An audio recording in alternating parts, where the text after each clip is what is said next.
समझे? विधाता का विधान।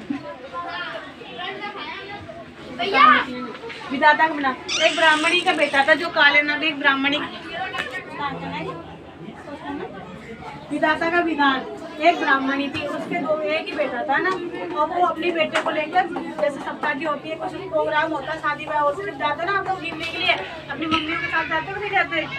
जो ब्राह्मणी थी वो पहले से विधवा थी। ब्राह्मणी क्या थी पहले से विधवा का मतलब तो जानते हो ना, जैसे उस लड़के के पिता नहीं थे और उसका एक ही लौता बेटा था, मतलब उसकी बेटी भी नहीं थी और बेटे भी नहीं थे, ठीक है।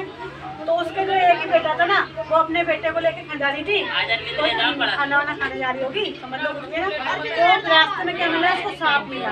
क्या मिला उसको रास्ते में? सांप मिला। तो सांप ने उस ब्राह्मणी के बेटे को क्या कर लिया? डस दिया। और आप लोग जानते हो सांप का जो जहर होता है कैसे होता है? तो सांप को एक बार किसी भी छोटे बच्ची कोई सा भी हो उसको डरने से उसकी वजह से मृत्यु हो जाती है।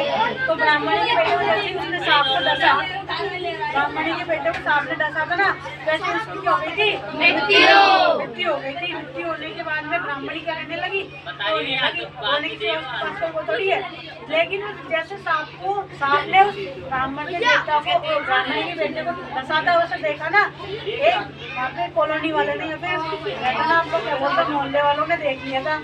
जैसे उसने देखा सांप को डसते हो तो ब्राह्मण लड़का क्या बोलने लगा उसके पीछे उस सांप को मारने के लिए भागता। आप लोग देखते हो ना कि आपके घर में कभी सांप निकल जाता है तो आप लोग उसको लेकर मारने के लिए भागते हैं। इसके घर में निकला भी था सांप,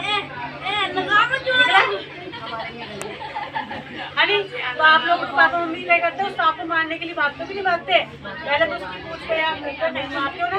तो जैसे वो आदमी उस सांप को मारने जा रहा था, ब्राह्मणी बेटे को रखा था, तो उस ब्राह्मणी ने बोला कि भैया आप इसको मारो। तो फिर उसने बोला कि आपके बेटे बोला था आप इसको मारने नहीं देती, आपको आपकी मम्मी कहने नहीं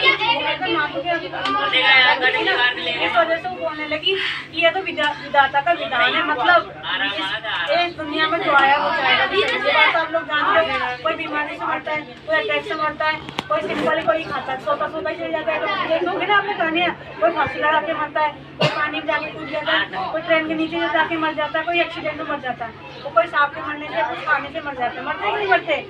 तो उसने बोला कि ये तो विधाता का विधान है, मेरे बेटे की मृत्यु सांप के डसने के लिए हुई होगी। कहते ना कभी इसके नसीब में ऐसी मृत्यु मिलती थी, कोई कहता है चटपटी हो जाता है। तो उसने बोला कि मेरे बेटे में सांप के डसने से ही मृत्यु लिखी होगी, इसलिए वो डस गया। उसने बोला सांप बोला कि हे माता हे लड़की की माती उसने बोला कि माता मेरा इसमें कोई दोष नहीं। सांप बोला कि इसमें मेरा कोई दोष है, ये तो मुझे काल ने बोला। अब काल आप जानते हो नहीं जानते? जो आदमी मर जाता है तो उसकी जो आत्मा होती है होगी बचपन में यमराज वाली, यमराज ले जाते उसकी आत्मा को काल उससे बोलते ना। तो नाम बोले मुझे तो इसको दसने के लिए काल ने बोला, फिर आप काल का दोष इसमें। फिर काल बोले माता से ये माता, सांप बोला भाई मुझे मरवा रही है, मृत्यु ने मुझे प्रेरणा दी थी। मतलब सांप बोला कि भैया अब तो मुझे मरवा रही है, मुझे तो मृत्यु ने बोला था कि इसको जाके मारना है, मुझे जाके मारना है। मृत्यु बोली भैया से जाके, मृत्यु बोली कि मैं तो सांप ने ना तो इसमें सांप का दोष है और ना ही मेरा दोष है। काल ने मुझे तो ये किसने बोली थी? काल ने कहा था मेरे इसे मारने के लिए।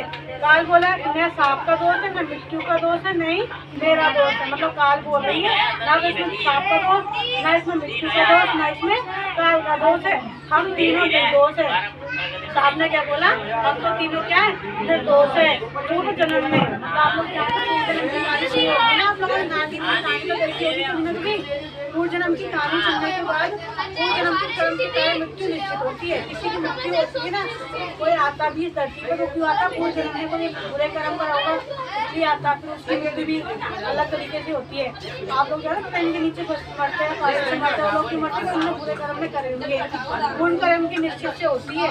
कर्म ने मुझे प्रेरणा दी और मैंने वही किया।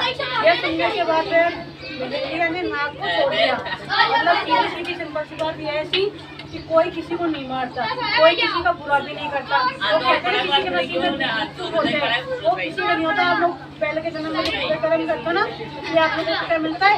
फल मिलता है। जो अच्छे कर्म करते हैं वो भी देखो अच्छे से रहते भी लोग, बुरे कर्म करते हैं वो कैसे रहते हैं, दुखी रहते हैं, टेंशन में रहते हैं सारा दिन, है ना। इसलिए सारा काम किसका होता है, कर्मों का होता है। इसलिए अपने कर्म कैसे करने चाहिए हमेशा, अच्छे, ठीक है।